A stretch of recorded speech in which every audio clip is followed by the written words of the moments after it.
feel like we're missing a good song right now.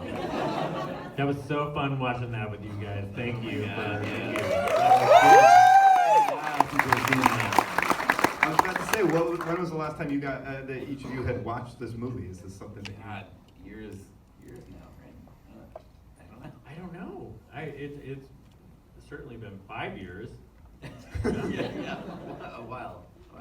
No, that was super fun. Thanks, guys. So, I mean, let's go back to the beginning and talk a little bit about how the character kind of came to be, and the three of you sort of concocted this. What are sort of the earliest iterations of MacGruber, and how did he evolve when you were working with him on Saturday Night Live? I'll start this and then he can tell you, because this was Jorma's idea. It was while we were at SNL, he kept pitching this idea of MacGyver's less talented brother, and we just kept saying, yeah, maybe next week we'll try that, you know. And after 3 or 4 times of approaching us, we finally just to get him to shut the fuck up. We were like, okay, fine, we'll try it out. And then we all 3 sat in a room, and I think my initial reluctance was that it just didn't seem exciting as a sketch, so we all kind of came up with. Well, to be fair, the original pitch was that Will was going to play MacGyver's stepbrother, MacGruber, which makes no sense. and it was that he was diffusing bombs just like MacGyver would, but only using pieces of shit and pubic hair. So anytime he asked people to hand him something, he'd be like, hand me that fucking pubic hair, hand me that dog turd. And everyone would be like, no, I don't want to touch that. And so, of course, it didn't. And I'd already done a wealth of pubic hair and dog poo stuff. So yeah, it didn't go over well for that month of me pitching it. So once you finally wrote it, did it make air that first week, or did it take a few table reads to sort of get to the point? I think it was harder to convince you guys to do it, and then once we did it, we actually went to made it that week. It made it that week. But that was when we finally settled on the short film part of it and said, oh, let's do it in three chunks. We thought, oh, this is something. But I think we all just thought, oh, this is a one-off. But as because we had done a bunch of digital shorts, like as the Lonely Island, we had done a bunch of digital shorts previous to that, and MacGruber, every single time we brought it to the table, every other digital short we would just do independently and show basically on Saturday. And MacGruber actually went to table. People actually like her. We had to kind of pitch it, which was bizarre because they were always so fucked up. Because the whole premise was that he was just a terrible dude with issues. He always had some horrible issues. So the idea of pitching it was crazy. And it's not easy to get one sketch on a single episode, but like you said, there's 3 chunks, so you have to have 3 different spots. So I mean, that must have been a pretty big commitment to this idea. All total, it added up to about 3 minutes at most. So it got progressively. The third one was always 30 seconds long or something. That was crazy. Yeah. Do you have a favorite of the ones that you did? My favorite is the racist one. Yeah. Charles Barkley. Yeah. He's a horrible racist. I've been thinking about this. Is MacGruber a horrible person, or is he a good guy, or he's basically Donald Trump? he's a man with horrendous issues, where you almost feel bad for if he wasn't in charge. How would you forever changed MacGruber in my head? He's a deeply flawed human being. I think that's what. I'm okay with that part. I think that's what made us so excited about writing. Every time we did one, I was always so excited because I was just oh, this poor bastard. Is there ever? That's Lenny Pickett from SNL who's doing that. I did this solo. Was there ever a moment when you guys were writing that you did something that you thought maybe was too far, even for MacGruber? Can I just say something real quick about that point? We were just in the bathroom, and I was remembering I was in Albuquerque prepping the schedule, and these guys were rewriting in Los Angeles. and they sent me the scene where he admits that he check where they sent me the scene where he admits that he had aborted Hunt's baby, and you're like, oh, he is the villain. And that was like clearly where we were going the whole time. But like, I remember sitting in this shitty, like, whenever you prep for a movie, it's always in these shitty offices with like nothing there, and you feel very alone. And I was like alone, like away from these guys, and getting this scene, I was like, this is the best thing I've ever read. Oh my god, this is amazing. Like, that was just the funniest fucking. So no, and to I think what you were asking is, was there anything that was too far? Yeah. The only thing that we weren't able to do in this movie, and we love Val Kilmer, we love him. He was a wonderful partner in this, but originally he was going to have his dick cut off and shoved into his mouth. And we pitched it to him so many times. And I remember describing this to, like, I was like, it's gonna be beautiful, it's gonna be really classy, actually. And then we're gonna cut the dick off, the dick's gonna go up, and there's gonna be the sun behind it, so it'll be in silhouette, so it'll just be like, you won't even see the dick. And it'll go into your mouth. Like, trying to pitch that to any actor, I'm like, and then it'll go into your mouth, the dick will go right in your mouth, and it's gonna be beautiful and artsy. And he would die, like, every time he like doubled over laughing, and he was like, ha ha ha ha, and I'd be like, you're laughing, and he was like, yeah, that's not funny. And that was that was a scene that we filmed toward the end. And we just kept thinking, oh, we'll build up a goodwill with him, and he'll cave, and we eventually had to give up. Did you have the prosthetic penis ready just in case he flipped? We were gonna do a real penis, actually. We were gonna do a real penis. This is only because I've had a couple of drinks, but when we were talking about making the second one, at one point I remember having a conversation with Will where he was like, I would suck a dick on camera. I was like, I don't think if it we was need for that. the right joke. I don't think we need to do that. By the way, I just want to come out and say one of the things that really I couldn't stop thinking about during this movie was Powers Booth. Watching him, he's such an amazing part of this. I mean, this movie wouldn't be the same without him, and he was as wonderful a person as he was a performer, and it was a very hard thing to hear that he passed very recently. We have been trying to think up MacGruber 2 stuff, and he was heavy in that mix. So it's only because he was going to be a part of such a big part of MacGruber 2, and it's a huge pain in the ass for us now. So like that's why we're sad. No, he. I mean, obviously there is that part of it. You know, it's. I think we can tough, say but like, but what a blow to that us. was a joke. What a That blow was to a us. joke. No, he was a very special person, and like I can't believe we had him saying the things he said. He was amazing. So I just want to take a moment to remember Powers Booth, because he was a very special person, an incredibly special actor, but even a better person. That 100%. We have limited time. Hold the applause. Yeah, he fucked us on the sequel. Moment of silence later. Or clap, whatever you want to do, but don't waste our time here. No, but to that point though, like when you're making a comedy, especially like kind of like it's an SNL comedy, like any department that you would talk to, like anybody we would talk to in making it, so many people want to like go for the joke, like even costumes might want to be funny or whatever, and you have to be like, no, none of that. It's totally straight. Like and talking to Powers, like that was, we had an initial conversation with him where he was like, so is it like Leslie? Am I like Leslie Nielsen? And you're like, no, you're dead serious. And I remember having a conversation with him where he was like, so when he offers to fellatiate me, how do I, and he's a real actor, like he feels like it's Shakespeare, like, and he was like, how do I, and I was like, it's heartbreaking.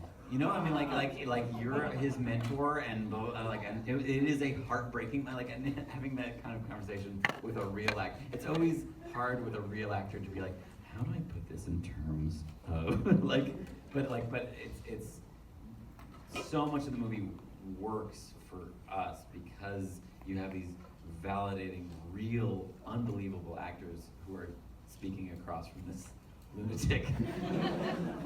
And so yes, absolutely, Powers is a joy. Can I say one more thing? Yes. This is John Solomon. John is, we always force him to come up here with us because he's 33 1/3% of this. He is maybe more than that. And then we he force him would to talk. way rather be sitting up there, but we make him come up here. So he's an amazing friend. and John, he say is, something about Powers Booth, real quick. They had a falling out on that. Yeah, that was pretty brutal. No, he loved it. He immediately was just committed and just enjoyed every scene with you. Well, I think it was also weird that we included him in the writing process too. Like we were like, so what do you think? And you'd be like, well, this is the first time I've been asked about this dick sucking scene. So John, when you're writing for with Will, what can you talk about the sort of the chemistry that you guys find when you find that person that you share a sort of comedy sensibility with, that kind of helps bring something crazy like this that maybe one person couldn't think of, but together you sort of work together with Jorm to kind of bring something like this to screen. So how did you know when you met Will that he was sort of a That's a great question. partner? How did you guys know that you were friends? These guys have been writing Pirates forever, so. We met in college. We were in a history class together, and a lot of what we just did in the history class was send just kind of dirty, disgusting stories to each other. One would start it, and the other would finish it. And What were they about? I mean, they were horrible. They were horrendous. But the thing I think Jorm We had also. two friends who basically set us up. They said, "Oh, I think you guys would really like each These other." guys are, by the way, like the same person. Like 100%.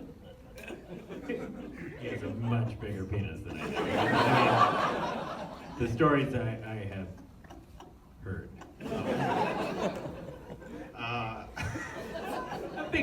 Bigger, not much. I mean, much bigger. Both Jorm and I were at SNL with Will, and the thing about Will is, you know that he's gonna overcommit every time, 100,000%. So, at the table reads at SNL, Will was always, everyone would always look forward to the sketches that Will had written because they knew he would go crazy doing whatever he was doing. And like that scene where he offers to suck Piper's dick. A lot of the things that you see in the movie that are like the big, hard comedy scenes are Will's idea. The sex scene, the blowing up the van. And part of it is you have somebody that you work with who knows his instrument. And his instrument is powerful, it has a very powerful range. Will, does it take you a while to get that worked up? I mean, there are scenes when the blood vessels around your eyes are just, you can see your face bright red. Do you have to get worked into that, or can you sort of turn that on? Can I just say something? So we shot this in Albuquerque, New Mexico, and the three of us lived together along with our DP, Brandon Trost. And at night, like you talk about the commitment, Will would go home. Brandon is the guy who kissed the wrestler. Oh yes, yeah. Like Crazy P has gone on to shoot things like The Interview, every fucking Seth and Evan movie ever. So anyway, so Will would come home after like a day of shooting, and then he would run around the block. Like, how many miles would you run every night? Like you'd run Marathon every night. And well, okay, all right. But he to like learn his lines, but it was the level of commitment that like I feel like goes into it. Like it is that like level of like. That was a commitment that you guys had too. I mean, we all went nuts on this movie. We had a very short period of time to write it, and we we're having fun together. I mean, it was hard work, but like we love each other. I mean, we're start like to brothers, finish. so it's fun. We for our first draft for this movie was about a month and a half or something like that, and it was like 175 pages. It was too long in the beginning, and then but like start to finish from the moment we started writing to the moment that it was in theaters was 13 months, which is very fast for a movie. That's too The fast. first, I mean, there were a ton of things you get done with the first draft, and then they tell you, oh, that's this movie. You have $10 million to make this movie, and this would cost $25 million. So there's all this stuff you have to pare down, and like you're super bummed out about it. But then good stuff comes of it. Like one of the scenes that was a money saver scene was when the water cup falls, and the you're all wet scene. That was like a much bigger scene, and that was way more what this movie should be. So it was like it was a blessing in disguise, a lot of that stuff. You were talking about Brandon. I think part of what makes this movie work so well is how good it looks, and I think part of that is how well it was directed. And you had a very limited time and limited budget, and you had never directed a feature before. How did you convince Universal to let you be the guy to make this movie? Oh, that's all Lorne Michaels. He just says like, "Do you want to do a movie?" And you're like, "Which MacGruber?" And you're like, "Oh, but there's no idea." Well, you'll do it. So you're like, "Well, oh, okay, sure." So we're like, starting in December. yeah, I think the biggest thing is casting, and you're like, "Isn't it the script that doesn't exist?" I think that's the first thing. But you know, he's the best for that. So all of that was like taken care of because it was just happening. A fierce protector of this movie. Like we got a couple little things from the producers.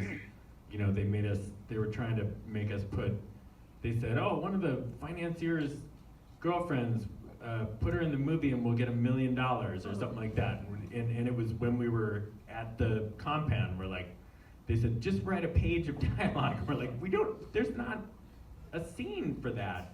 And little things like that, when the bottle's thrown in the bar, that's Amari Stoudemire, and not because we wanted Amari Stoudemire in the movie. They're like, put Amari Stoudemire in the movie. So all right, we'll throw a bottle at him, I guess. We didn't know. It was a pretty big bummer for Amari. But other than that, Lauren got us complete creative freedom. And you know, he was. I will say, just a fucking bulldog. Lauren gave us one of our better, it definitely made me laugh tonight. Was the one thing that he pitched, and he was like, "You gotta put this in there." Is the flashback of them in college. Oh, we all fought it. We fought it so hard. That's a terrible idea. No, we don't like that. no. We don't like that. Even while shooting it, I was like, I don't like Even this. when we would do previews and people would laugh at it, it's like, no, we gotta take that out. It's ruining the flow of the scene. And you're like, nah, that's pretty funny. Speaking of a scene with Maya, one of my favorite stories from when I talked to you guys last about this film was that she was very pregnant during the sex scene, right? I think she was at 8 or 9 months. She was. There was a bunch of Resting. Resting. Turtling? Frowning. Crowning. That's not what anyone said. Crowning. I'm sorry, I didn't know the biological term was crowning. If your doctor ever says she's turtling, right, you fire that doctor. Fulgating? Aquafreshing. She was about to have the baby. No, I was pounding into that baby. I mean, thrusting, and then they would bring her out and bring in this woman who's an extra, or like a body double. By the way, it was her first job. It was her first time doing any of this. And it's very awkward to be, I'm essentially naked with a little teeny thing around my penis, thrusting into this woman I don't know. It was very weird. And then, another thing about that scene is that There's like 10 things about this scene. I was at a certain point when we were doing the scene where it's the part of the scene where it's just me thrusting into air, which hurt very much, by the way, because like there's nothing to stop your thrust, so my knees just kept hitting the gravestone, and it was very painful. And we're going for like 2 minutes, and I'm like, have you not gotten this yet? And it was just because like me, Solomon, and Lauren are in like just watching playback, going, just keep going, dude. Like, and he was like, please, can I stop? And we were like, it's so funny. I turned around and I saw Lauren with his cell phone taking a picture of my naked body from behind. And He took that photo and then he got on a private jet and left. And was like, bye. But at a certain point when we were doing press, I said, oh, can I get a shot of, I want to tell that story of turning around and saying, Lauren, can I get the picture that Lauren took? And his assistant sent me like 20 pictures. Like he was just taking pictures. I thought you were super into my body. I thought you were gonna say he was like, oh, it didn't come out. And that's not, no. But I'm into his. I mean, he's gonna, he's a older other man, but funny- he has a good body. The other funny thing about that night is that fucking Paul Thomas Anderson, who is Maya Rudolph's husband, whose baby it was inside of her, was also there like, motherfucker. Oh, here's another teeny thing about that scene. The janitor is Brandon Troth's father, and at a certain point, we're hearing a homeless person vomiting. We're in a weird. It's a park that was kind of in a valley, and we're just hearing these wretches, these horrible wretches, all night. And we're like, oh, some homeless dude really went to town. He's vomiting. I'm pro-homeless, by the way. This is not anti-homeless, but I'm not pro people being homeless. But anyway, soon we found out that Brandon Troth's dad, Ron, had eaten something bad and he was vomiting all night. He was supposed to be the janitor. So when you see him, that bummed out look on his face is partly because he's just been vomiting all night. It's not a great story, but it's a fact. But to piggyback on that, also we got all of the Troths in it, right? So Jason is the first throw rip, and then his sister is also, who's a costume designer, was also in the wedding scene as well. So anyway, that's the end of that shitty story. All right, we want to make sure that you guys get some questions too. We don't have a mic, but that guy already has his hands up. So yeah, right over here. I remember hearing when the movie came out, there was a little feud that you beat the attempted MacGyver movie to theaters. Is that true? I think that's sort of true. There was a bunch of legal stuff that was. By the way, anytime we do this kind of thing and then someone speaks to the audience, I'm like, why am I using a microphone? It was very clear and easy to understand. We, at the time, there was a bunch of weird legal stuff that was happening of like, are we able to do this or that? And actually, I'll say this now because it doesn't matter. We had watched an episode of MacGyver in which he does this whole rigmarole of MacGyver is going to rescue a lady general, and the lady general is on a beach in Malibu, and in a bungalow, and MacGyver goes to a refrigerator and takes out a carrot, and you're like, oh, what's he gonna do with that carrot? And then he lays out this whole thing of this ice and all these pots and pans in the kitchen. The ice melts and all of the pots and pans fall. And then at the end, as he's closing the door, he takes a bite of the carrot, and you're like, oh, it was a red herring. Boom, he didn't use the carrot at all. And we were like, that's so funny. What if MacGruber put a carrot up his butt?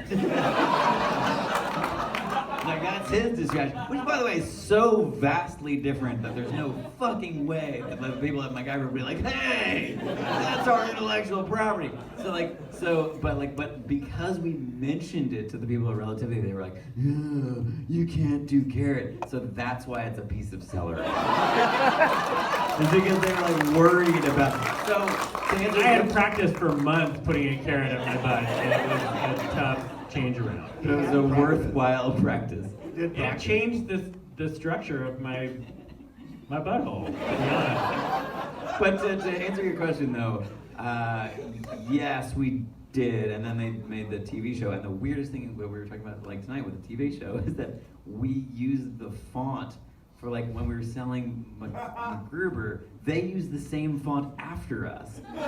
So who's suing who? That's weird. Yeah, I asked them tonight, was that the original, the font that we used in the movie for the stuff? Yeah, and I was just like, that they biffed it. their thing that we did a takeoff on their thing, and no. Yeah, it's very weird. Did it help you at all that Richard Dean Anderson had been on the sketch as MacGyver? Did that help you, or? That was another thing that we couldn't do. He originally was supposed to be the KFBR 392 guy. Yeah, we couldn't do that. But don't worry, you guys, because he's hopefully going to be in the second one, which will I exist don't know if at he's some speaking point. to us. He came on SNL and did a MacGruber sketch with us, and he was wonderful. He's a great guy, and he was very pro MacGruber, and he had talked about how he and his daughter watch it, and then we haven't quite heard from him since we made the movie. So Well, it's a good backstory because for I those don't of you know that they've watched it 'cause together. not surprising. I would be shocked if all of you know this sort of thing. But in the sketch SNL, we reveal that MacGyver is MacGruber's dad, right? Yeah. And he's named MacGruber, and so his name is actually MacGruber, right?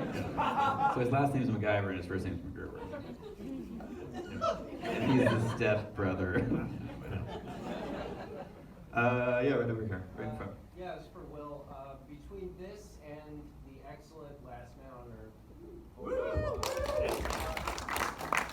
you seem to excel at playing these sort of amoral, selfish assholes. Is this something that Fuck you're... you. Is this something that you're purposely drawn to? Do you just get a lot of comedic mileage out of this sort of... That's a great question. I don't know. I mean, it just, you do kind of what tickles you, and he directs most of our greatest Last Man on Earth. We write together, so it's fun to keep this together. The only bummer about the show is that it keeps us from doing a second one of these, which we keep trying to do. It is such a tremendous amount of work. But I don't know. I don't know. I mean, that's why it is really fun to try to do other stuff, but there's something, I mean, essentially The Last Man on Earth, I'm just MacGruber. I mean, it's not, I'm not even. Every time I there's watch so it, I'm much like, stuff, you're I fucking steal up the stuff from sequel. that.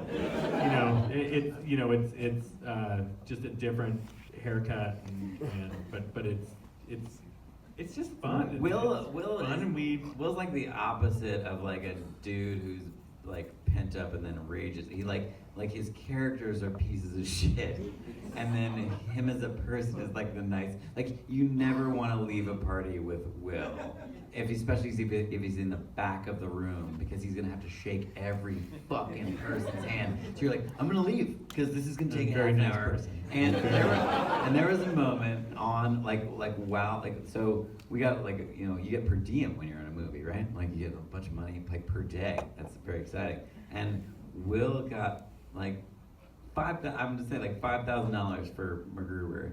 And at the end of like our shoot, he just handed it out to every single person on our crew and like wrote notes to everyone and gave everyone money. And just gave all of his money to everyone on the crew and was gonna give more money to my assistant than me. And I was like, don't do that, man. You're fucking up my shit.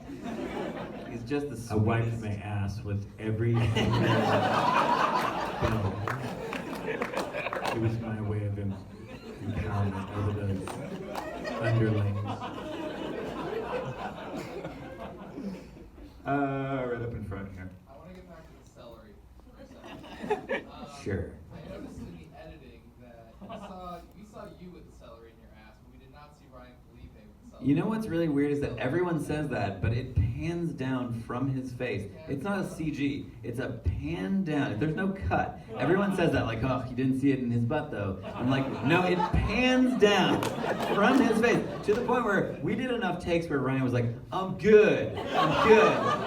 And personally, I always appreciate that. I'm like, okay, moving on. All right, Ryan's good. I think we all thought throughout, because that was toward the end as well. All the compound stuff was kind of toward the end of the shoot, and he, he had said he would do it, and we're just waiting for the call. Oh, Ryan's not comfortable doing this.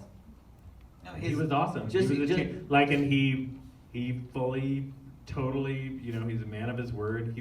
He's so great in this movie. I mean, he I think has, I think it's such a solid performance, and one that really makes this movie, he's the real person in this movie and does such a great job at it. He is And the I don't audience. think he gets enough credit for what an amazing job he does. But I will say, like, when you have a dude who is that good looking, you expect that call. You're like, Thank well, you. But let's talk about Ryan. This is. But like, you expect his jawline's gonna kick in and be like, I shouldn't do this. I'm too good looking. There was, by the way, my part of the celery scene. There was some friggin' dude. I don't even know what he was doing on the set, but people let him on the set, and he was taking the pieces of celery.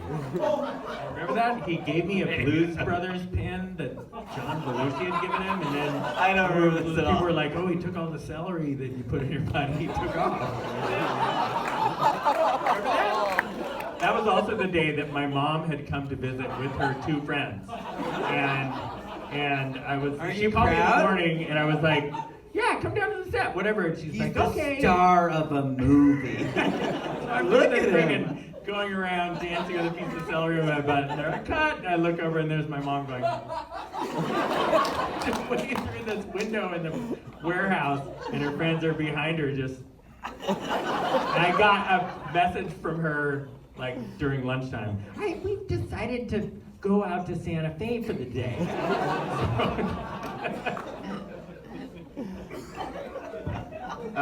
Somebody in the back in the blue shirt up here. Yeah. How did you guys come up with the throat ripping? I mean, you've seen Roadhouse, right? To that point though, there are a lot of references in this movie. Like, for instance, things you probably wouldn't pick up on unless you listen to the DVD commentary, which is this basically is.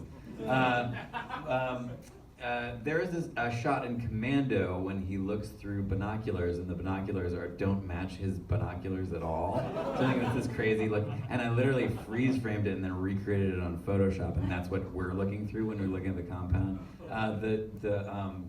The bomb in the very beginning that he's in the opening credits that he's defusing is actually from a prop house, and it's the C4 from Die Hard.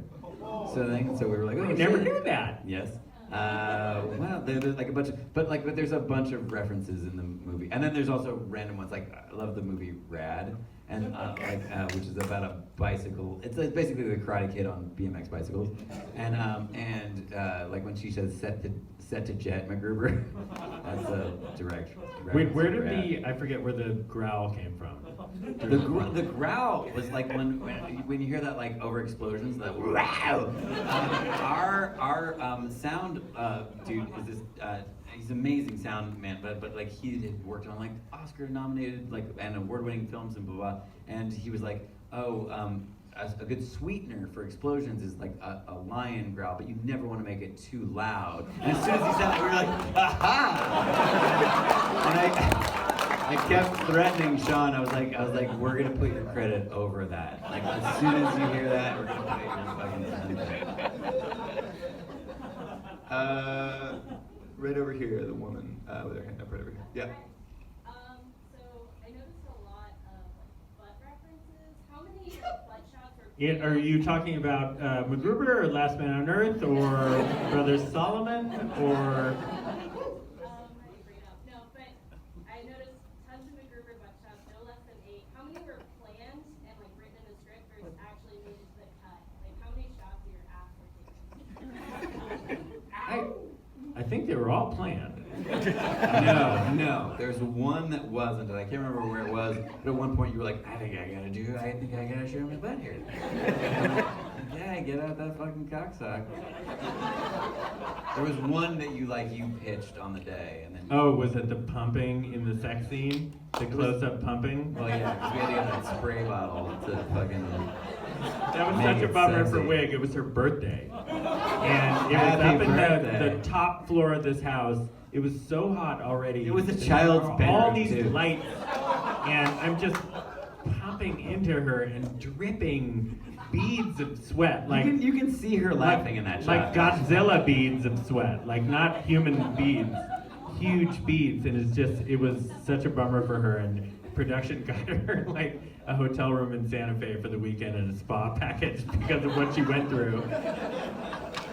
For you, was it more awkward to do with that extra who you didn't know, or with Kristen who you did know?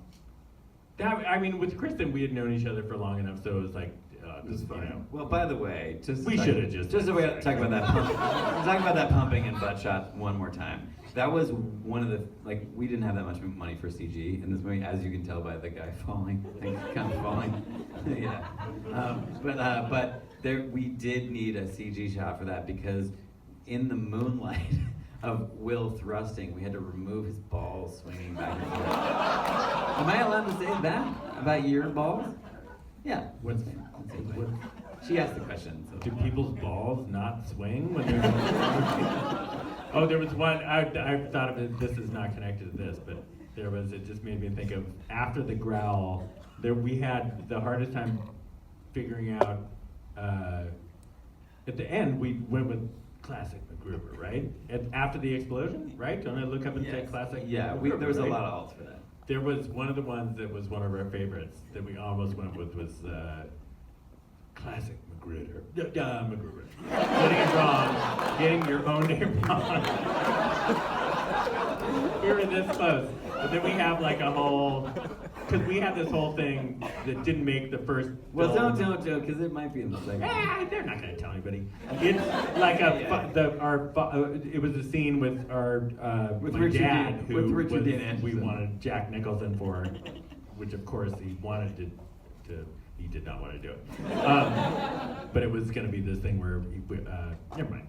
It's not a good story. But he informed me that my name was actually MacGruber, and that so the rest of the movie people were calling me MacGruber, and I would correct them and say MacGruber. It was just this dumb thing. So frustrating. Did you actually go out to Jack Nicholson with a role in this film? Well, I think Or you just sort of in your head? No, here's the thing. I think we told Lauren like, oh, will you call Jack Nicholson? And he said, oh, sure. And then he just waited 15 minutes and played Snood, and then came back and said, oh, I called him. He can't do it. On the aisle right over here, in the white shirt. Yeah, the woman in the aisle. Yeah. If you do a MacGruber 2, who's on the short list for your villains? Like, who would you want to play your?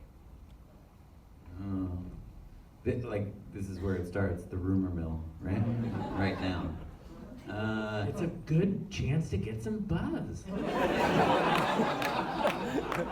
Who are we talking about? Nick Cage would be great.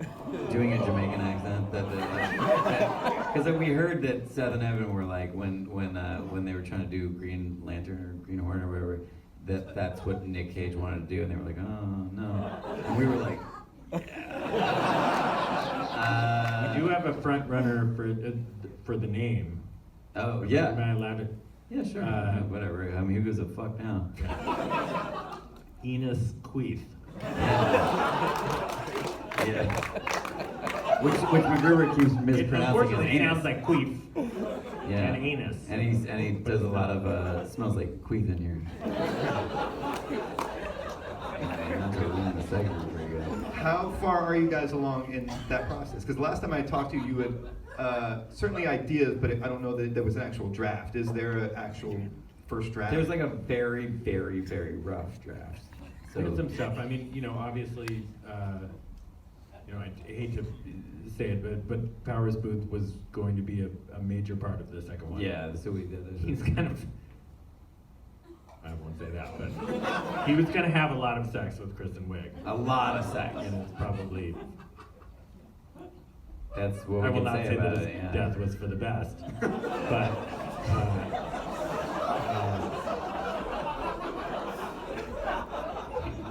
I mean, Thank God you didn't say that. no, fuck. I mean, you know, you know, in all honesty, that he was a big part of it. So we have to figure out what we're gonna do there. But you know, again, I do want to say we make jokes. We're friggin' probably a little drunk, all of us. I'm not. This guy, I'm a little drunk, and you know, this was a guy that meant a lot to us, and you know, we joke around, but he will be very missed. One more question, right over here on it. Yep. What was the best Val Kilmer story on set, and will you guys sign my DVD? No, but the Val Kilmer story. Of course, we'll sign your CD. DVD. No, later. That doesn't exist. No, anymore. come on up. I was kidding. I was kidding. Well, first of all, there's this competition that Will has to run too, so don't just scamper off because Will has shit that I honestly, when he said he was gonna give this away, I was like, don't give that away. I want that. So anyway, what was the question? Oh yeah. Val. Well, okay. There are a million Val Val stories. showed up on set a couple days, like when we were shooting the Gold Street cafe scene. Val showed up on set because he lived in Santa Fe at the time, so he showed up on set wearing this crazy suit, but this bolo tie and this hat, and then just hung out all day. And we were like, fuck, I guess he actually likes us. Because he refused to do the fucking penis getting cut off joke. And we were like, you're fired. He would pitch jokes, and then we would say, that is so stupid. And he would get very bummed out. And he doesn't know that means we love it. Yeah, oh yeah. That's a very difficult thing to understand when, am I signing this? I went once to the set, and I wear plaid shirts basically every day of my life. And I went to set one day, and John and I showed up together, and Val was there with this kind of cowboy-looking red shirt. And I just said, "Oh, that shirt! I got shirt envy. That's my kind of shirt." And he just took it off his back. He took it off and just handed it to me immediately. And he was not in like the best physical. Wait, Will, will you just tell real quickly the story where Val came over to your house and you went jogging, and then he said that he was gonna go jogging with you? Oh, I have two Val stories. Val, By the way, Val's one of our greatest friends. Like we love him. fucking He Val. almost was gonna be here tonight, but he couldn't make it. He sensed his best. And said, "Don't tell any stories about me." So anyway. There was one story where I said he was moving from. He had a house in Santa Fe. Don't tell this part of the story. Don't tell this part. Just skip to the jogging part. He happened to be living with me for a little bit while he was He looking was for on a a TV place show, in that's- Malibu. He was in between places. He's like, Yeah, great. "Oh, I gotta." Okay, so one day I'm about to go for a run, and he said, "Oh, maybe I'll go for a run with you." And I said, "Okay, great." And so I said, "I'll probably leave in 20 minutes." So 20 minutes go by. I'm downstairs. I'm like, "Val, get ready." He's still in his like suit with a hat and like regular shoes. And he said, "Oh, I'm ready." So He's in like loafers, right? like loafers, just regular, like Not going running to a shoes. museum clothes. So we kind of walk down to the place where I start running. Usually I run there, but I'm like, okay, I'm just gonna hold off for a second. We start running, jogging, and then he says, "Oh, I gotta go to the bathroom." So there was this public bathroom, and I said, I do this thing where I run to all this far end and then run back to the other end and keep doing laps. And this is the boring part of the story. Yeah, yes. But, everyone knows. But so I said, okay, well, just go this way and I'll see you. So I ran up to the end, and I thought, oh, I'll just pass him. He'll be walking over this way. And he was legitimately jogging in that dumb outfit towards me. It's not a great story, but Well, that was Jorma's fault. yeah. The story I wanted to tell was there was very bad smell in my kitchen for a week. And I had been, I don't know why, I had not done laundry for a while, but there was a tremendously weird smell. Keep in my mind, kitchen. Val's living with him. So at a certain point, I do laundry, run through the wash, and then it's finished. I take it out, open the dryer door to put my laundry in, and there's this pillow in there with. No, I'm sorry. When I opened the laundry, the washer drawer, that was what happened. There was a pillow in there with just a sitting pool of water that had been there for like a week. And it was like this mildewing pillow that was in there. And so I had to take the pillow out, run the washer without anything in it, run it once again with just detergent in it, and then put my laundry in. And Val, at some point, came in. He was sitting in the room, and I just came in with the pillow, and I said, "You know anything about this pillow?" And he said, "Oh, yeah, that's mine." And I said, "You wash your fucking pillow?" And he said, "I didn't do it." Then who did it? Did somebody come over to wash your pillow? And he said, "Jamie did it." It was his assistant. And I, to this day, it's not a great story either. But Anyway, this TV show that we were going to do was a series of not great stories. yeah, I'm glad we didn't do that show. Yeah, I know. It didn't test well in this audience. So before we go, you do have something that you'd like to. Oh, yeah. I have a Will's trivia. gonna- I have yeah. a trivia contest. Well, what's the fucking prize, man? Which I wanna You'll wait find till- out. yeah. You'll find out. It's something. It's a What do very- you think is the prize? Manifesto? I heard somebody say it. The manifesto? There is. I'm gonna ask the question. This, I will say, this is. The other day, I told my family, I was like, just in case I die, the two things I really care about are this SNL book that I had every host sign. I got Obama in there, and Bono, and fuckface president, and like, and like, just it's just this very special thing to me. And then I got this thing, and a third is the Miata. But this thing is from this movie. We bought the You Miata, said by it. the way. It's in Will's. But here's my question: who plays Powers Booth's wife in the movie? Does anybody know? Anyone knows this, I'll give them $20 as well. This is pretty shitty. She's just an extra. Why would she be special to me?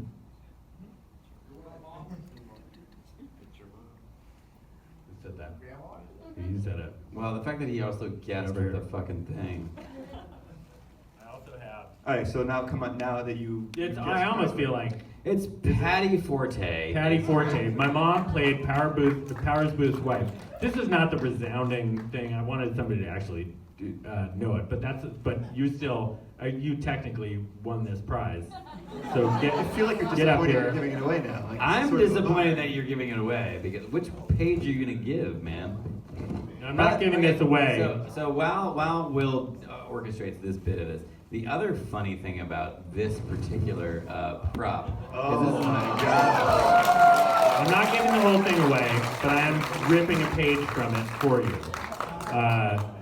This is one of this is the thing that I cherish most besides that SNL thing.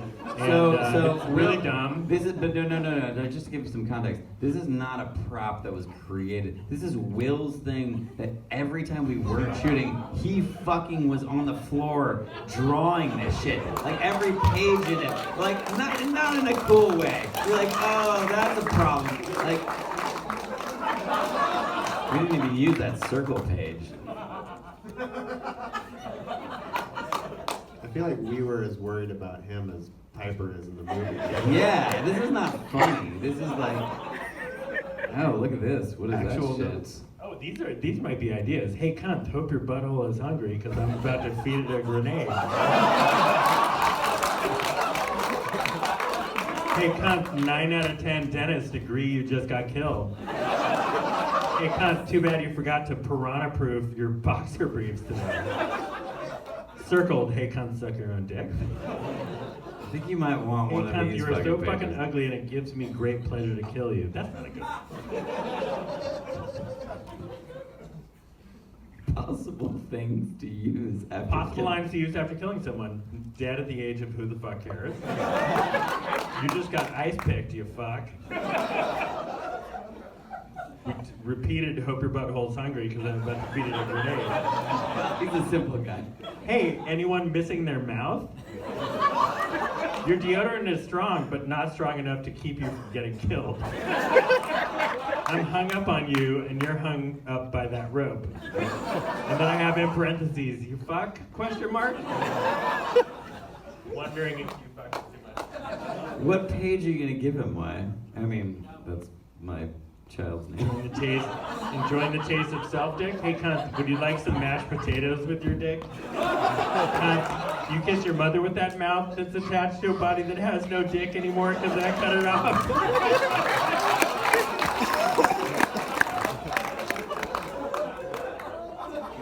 Fucking good at writing. Oh my god, this never made it either. Well, here's the Yeah. Will drew that with his brain. but this. Oh, that's a good one. What are you gonna give him? That one, yeah. Oh. It's a one of those things. It says K, cocksucker with a K. Yeah, fucks little kids. B, booger eater. R, really immature. 3, 3-year-old's mentality.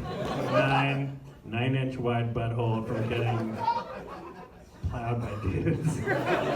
2-inch dick. Are you gonna choose it or does he get it? There's so many more pages. I changed my mind. No, I'm kidding. No, I think. Oh my god, This makes me so nervous. This I is a don't- I'm good not- gift.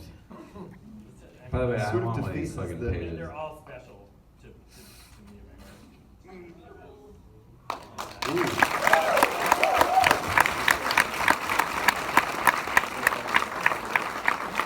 What's your name? Rob. Congratulations, Rob. Thank you for coming. That is an amazing gift. I also can I do one more? One more trivia? What's a good trivia question? Well, not about your mom again. God, I don't know. Why do you guys do some sort of last man trivia? Because this is not a last man thing. This is a Fine. special prize as well. Not quite as special. Oh. And kind of gross. This is a horrible prize. What's a good trivia question? I'm trying to think of one. We only had one trivia question. John, what's a good one?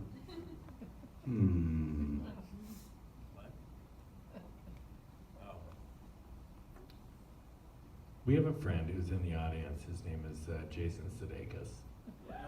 Unless he's pulling his brains out. Do you have some kind of rubric for these people? Yeah.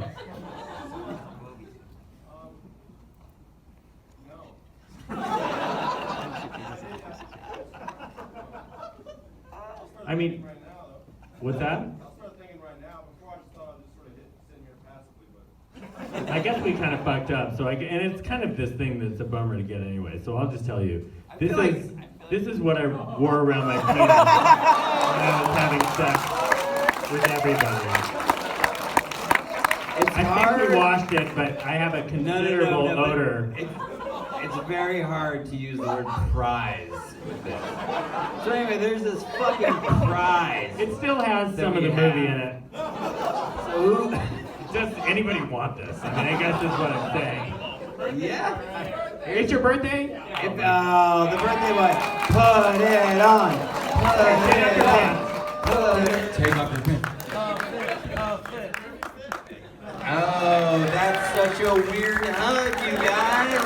Like, there's so many things that could be.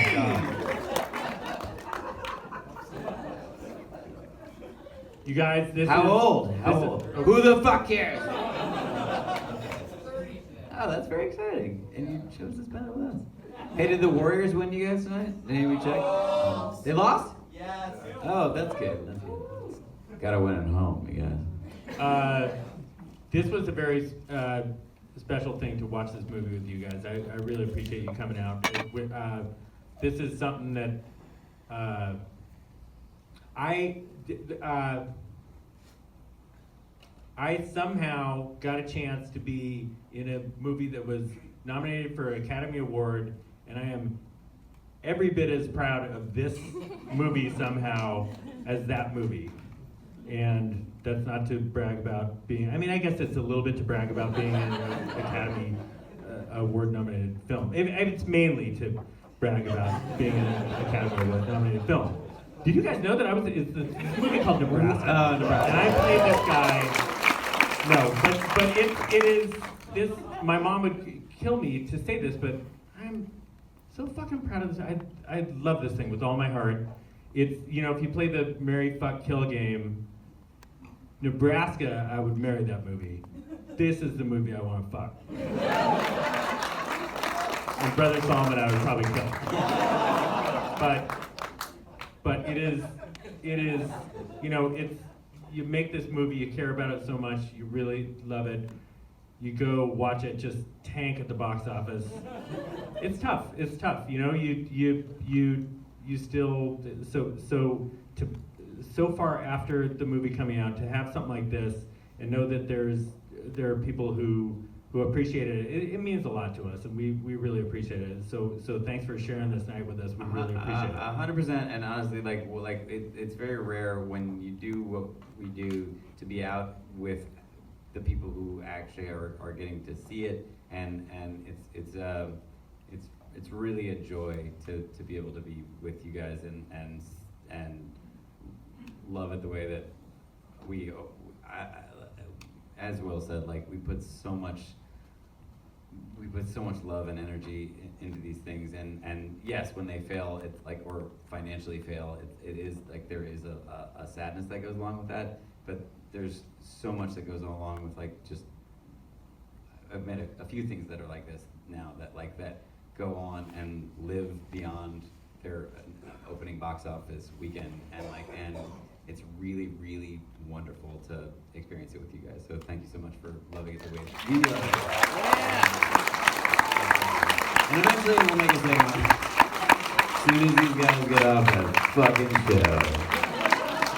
One last shout out to Powers Booth. We missed it. Thank you guys so much. On a personal level, a few years ago, I had a dream that one day I wanted to program a movie theater, and the first movie that I wanted to show was MacGruber, and bring you guys out to it, and I was able to do that, which is so fucking awesome. So thank you guys so much for doing this, for coming here tonight, and for being with these guys. So thank you guys all so much. We'll see you soon.